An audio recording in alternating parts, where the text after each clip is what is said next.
Hello. Viking is celebrating World Book Day on March 3rd of this year. In a tradition of sharing the talents of the many distinguished guests that sail with Viking, Viking has invited a video story of Sid the Crow. It's a children's book written by me, Linda Bolton, I'm a passenger, and my two grown children, Lenore Kay and Jason Janetsky. We'll get more into this later, but this book is about a bird. Now, there are many species of birds, but the corvid family of birds are very special. They are the crows and the ravens, and they share one remarkable characteristic. They are highly intelligent. This video is the nexus. It is the connection between the ravens of ancient Viking lore and the common crow in your backyard. Yes, ravens can talk, but now you will learn what crows can see. And it is whispered, just whispered, that crows have magical powers. In Norse mythology, before satellites and the internet, the Viking god Odin sent his two favorite ravens, Hugin and Munin, to observe the goings-on in his vast kingdom. But they had to report back to the god Odin. They were like spies out there. And ravens are immersed in Viking mythology, playing key roles in power partnerships only ravens can provide. Ancient Viking culture had gods and goddesses intervening in highly complicated human societies to help guide destinies and outcomes. In the stories of the Valkyrie, ravens act as wayfinders for Harald Fairhair, who was the first king of Norway, to help him navigate on long voyages. The Valkyrie group of maiden spirits guarded the ships of the ones they loved. It's a fitting symbol for the seafaring Vikings. It follows that the images of crows and their larger cousins, ravens, would adorn the Viking armor, helmets, shields, banners, and carvings as messengers of prophecy and imploring protection. Even in the wild imaginations that gave rise to Norse mythology, crows and ravens were attributed astounding skills, such as being keen observers, being data collectors, being brilliant analyzers, capable of triage, which means they know what to do first, and being faithfully task-oriented. So you gave a crow a job to do, and they did it faithfully. And what all these characteristics imply a powerful memory for detail and the ability to somehow communicate to humans. Now, most hiring managers today would love to pay top dollar for an employee who could do all that, but those were the skills that were attributed to the corvids, to the crows and the ravens. The ravens and crows of mythology are imaginary. They're made up. They're just thought up in someone's head, and most likely they are not real. They are not true. But let me tell you about Sid the Crow. This is a true story. You know, think about this. People have pets. These are animal friends that the people can hang out with. Can animals have people as friends? I think they can. And we're going to tell you about this in Sid the Crow. It's a true story that I wrote with my children about their growing up years in a suburb of Chicago called Elmhurst in about the 1975 or so.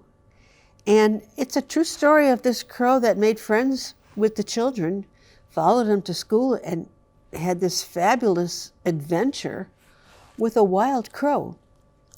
And so my daughter Lenore Kay and my son Jason Janetsky helped me write this book, and the illustrations are by Sheila McLaughlin. Let me show you where we lived when we lived in Elmhurst, Illinois.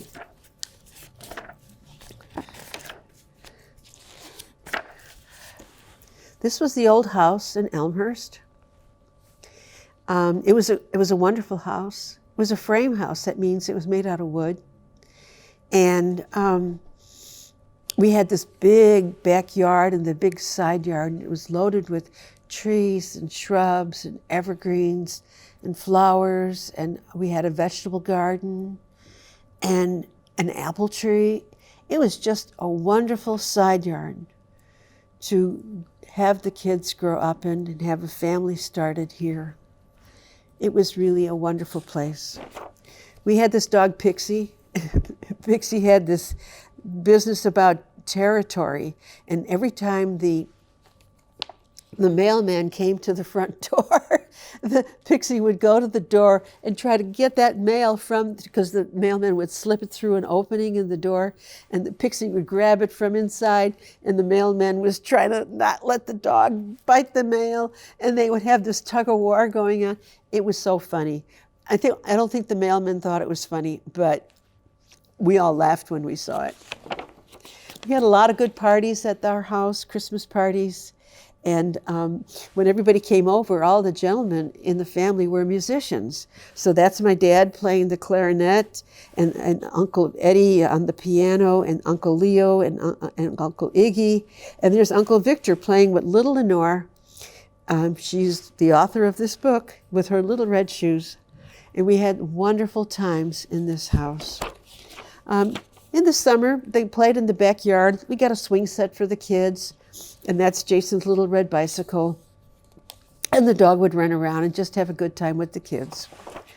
We had this big old tree in front of the house. It was called a horse chestnut tree. And it was huge. It was like 30, 40 feet high. And in the springtime, it would bloom and blossom completely like a giant bouquet. And it was so wonderful because it was so large. But then in the fall, the tree would lose all its leaves in one night. And it always happened on Halloween night. It was fascinating. Well, one day, we had a visitor come to our kitchen window. It was this bird, and it had things in its mouth, and it was leaving us like presents or gifts on the windowsill. And we were looking at it, and it was just kind of hanging out there. We didn't know what it wanted, but it brought like a little a kid's toy from the next door neighbor's backyard. And then it brought shiny objects like one little earring. He couldn't carry two in his beak, just one that he could carry in his beak, a shiny lady's earring. And then he brought the shiny wrappers from like chewing gum. And we thought, what does this bird want? We didn't know. It was kind of spooky. And then we thought, well, it's a bird. So Dad thought, well, let's give him some bread. So we got a slice of bread, broke it up, and put it on the outside window for him to eat. And then he kind of just hang out in our backyard, and the kids decided, well, let's give him a name. And they called him Sid. Why they called him Sid, I don't know. They kind of just made it up. But the name stuck. And Sid would eat out of the dog's dish with Pixie. And you would think that the bird would be afraid of the dog. He wasn't, and the dog didn't mind it either. It was kind of nice to see all the animals getting along with each other. One day, Jason was riding his new red Schwinn bicycle up and down the sidewalk in front of the house, and then he came around the side of the house on the driveway near the garage, and he just let the bike go, and he sat down, and he was exhausted. But the pedal kept spinning because it still had some energy in there. And Sid the Crow picked up on this flashing reflector system going on in the petals, and he took his beak and he pecked at the petal to make it go around and make it go around. It was just catching the sunlight in all the reflectors on the petal. And we looked at that and said, what have we got here? The bird is playing with our stuff. The bird is playing with the kids' toys. What does this mean? but we were enjoying it because it was all good. It was all good. But then in the fall, the kids all had to go to school. So the children in the neighborhood all walked together because it was about 3 or 4 blocks to the school. And I guess the bird, was just watching the kids do their thing. And one day, the bird came home on Jason's head. The bird had found Jason and landed on his head. And Jason walked all the way home with this bird on his head. And all the kids, the friends in the neighborhood are saying, how did you do that? Can you teach us how? Do you get a special crow that you can teach to do? This is so cool. We'd like to do this too. And Jason's like, I didn't do anything. The bird did this. Sid the Crow did this. And it's wonderful. Well, the next day, the crow does something even more wonderful. The crow then wanted to find his other friend, Lenore. And so he goes to school, and it's a big brick building. It's called the Roosevelt School, named after one of our presidents in the United States. And he was trying to find my daughter, Lenore, his friend who he played all summer with. And so he must have been going from window to window, looking at the children's faces, saying, no, she's not here. No, she's not here. And then finally he found her in the classroom. And guess what? The windows were slightly open. And he thought, aha, I found her. Slightly open. I can fly through this. And he came into the classroom. And that was quite a chaotic moment. The teacher, Miss Davis, was like, what am I doing with this crow flying around the classroom? I can't teach anything. I got to get rid of this crow. So she took her sweater and she tried cornering the crow into one side of the room, and she was going to throw the sweater on the crow and capture it. Well, Sid the Crow is smart. And he thought, no, you're not going to do that. So she got him cornered in the other side of the room. She said, I got this sweater, and I'm going to throw it on you, and I'm going to capture you and get you out of here. And Sid the Crow is like, I don't think so. I'm just showing off that I found my friend Lenore. So the teacher sends a student down to the principal's office and said, we got a wild crow flying around our classroom. You better come up here right away. So Mr. McFerrin comes up to the classroom, and he sees this crow flying around the room. By then, the teacher's got the children all cornered, and she's protecting them in one room. And this is my daughter, Lenore, saying to the teacher, don't hurt him, don't hurt him. I think that's my pet crow, Sid. But nobody believed her, because nobody has a pet crow. And so she's pleading, but they're not listening. In the meantime, Mr. McFerrin is calling the police, the fire, the animal control, the aviary department, which is the bird department at the zoo. And they all came because you've got a classroom and a school full of children and a wild animal in there. They're going to be there right away trying to help the situation. So here comes the fire department with their hook and ladder coming up the side building, coming through the windows, crawling in with these nets, trying to chase each other around the room, trying to catch the bird.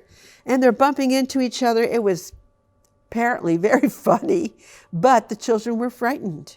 And then the principal said, we got to get this bird out of here, because what if the bird is sick and he's going to harm the children? We've got to get this bird out of here. So in the meantime, Sid is flying around the classroom, and he said, look, guys, I'm just showing off that I could find my friend Lenore. And I did. But all this commotion is a little bit over the top. You know what? I'm out of here. So Sid goes right back through the open windows the way he came in, and he went home. So Sid goes home, and he never went back to school after that. I think he learned his lesson. But the school never got over it. They kept talking about it for weeks and weeks. It was an amazing experience. So when Sid the Crow went home, he made a big nest for himself in the tree because it was getting cold. And we had this big blue spruce tree outside our dining room window. And he made a nest right outside the window so that he could watch us as we had our parties, had piano lessons, had dinners at the dining room table, had our Christmas and birthdays. And he was just fine in his nest that he made from twigs and branches and extra leaves that he found on the ground. And the kids could see him, and he was okay. And he could see us in our house. We were watching each other. This was interesting. And the kids wanted to bring him in because it got so cold in Chicago. It was like 10 below zero. And I said, no, remember, crows are smart. They know how to survive. And I said that the crow knows how to make a very good nest to keep himself warm. And he did. Because then in the springtime, we were looking at the nest through the window, and we didn't see Sid. He was not around. But he did have this nest, and we noticed it was filled with shiny objects, more things that he had found in the neighborhood, like a watch, a key, another earring, a bracelet, shiny objects that caught his attention.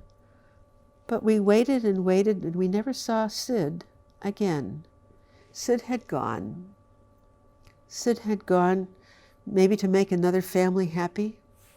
Maybe he was gone to start a family of his own. But we never saw him again.